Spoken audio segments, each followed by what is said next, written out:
मुर्शिदाबाद हिंसा पर बोले सपा चीफ अखिलेश यादव, हिंसा भड़काने में बीजेपी का हाथ होता है। वो समाज को बांटकर राजनीति करना चाहती है। मुर्शिदाबाद हिंसा पर बिहार के राज्यपाल आरिफ मोहम्मद खान की दो टूक, कहा जिसने भी बांटने का काम किया उसे धर्म के हिसाब से सजा मिलेगी। मुर्शिदाबाद हिंसा को लेकर राष्ट्रीय महिला आयोग की अध्यक्ष विजया रहटकर बोली, इस पूरे मामले में राजनीति न हो, वहां पर महिलाओं की हालत बहुत खराब है। एनसीपी चीफ फारूक अब्दुल्ला का बयान, मुर्शिदाबाद हिंसा हिंदू मुस्लिम के बीच नफरत फैलाने का नतीजा। वक्फ कानून को जल्द ही खारिज करे supreme court, PDP chief Mehbooba Mufti ने मांग की है। पश्चिम बंगाल सीएम ममता ने शनिवार देर रात 2 पेज का खुला पत्र जारी किया। बीजेपी और संघ पर लगाया आरोप, बोली कि बीजेपी और आरएसएस हमें बांटना चाहते हैं। सीएम ममता बोली, बीजेपी और आरएसएस फूट डालो और राजनीति करो की योजना बना रही है।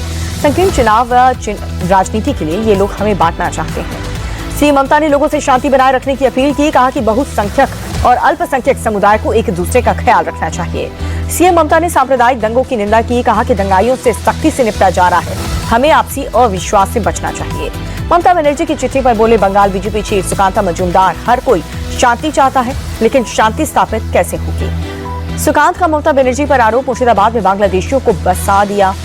बंगाल में भी बांग्लादेश की तरह हिंदू मारे जा रहे हैं। एआईएमआईएम प्रमुख ओबीसी का वक्फ कानून के बहाने मोदी सरकार पर हमला, देश के हुक्मरान हमें मिटाना चाहते हैं, हम झुकने वाले नहीं। वक्फ कानून लागू होने के बाद यूपी में पहली एफआईआर, बरेली में फर्जी कागज से सरकारी जमीन को बनाया वक्फ प्रॉपर्टी। फर्जी तरीके से चैरिटेबल ट्रस्ट बनाकर के मजार और दरगाह पर अवैध वसूली भी शुरू की। पुलिस ने मुख्य आरोपी सज्जे अली समेत 11 लोगों के खिलाफ एफआईआर दर्ज की। बीजेपी ने निशिकांत दुबे और दिनेश शर्मा की न्यायपालिका पर दिए बयान से किया किनारा। जेपी नड्डा बोले, ये उनका व्यक्तिगत बयान, पार्टी का इससे लेना देना नहीं है।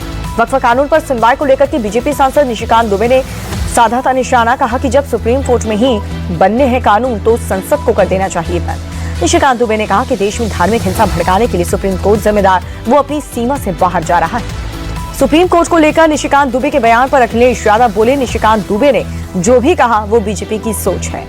अखिलेश यादव बोले, धर्मों के बीच दरार पैदा करना बीजेपी का काम है, वो इस पर पैसा भी खर्च करते हैं।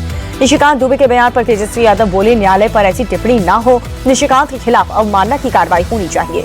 तेजस्वी यादव का बीजेपी पर बड़ा आरोप, बोले कि सरकारी पैसों से अपनी पार्टी का प्रचार कर रही है बीजेपी, इनकी सरकार में भ्रष्टाचार बढ़ा।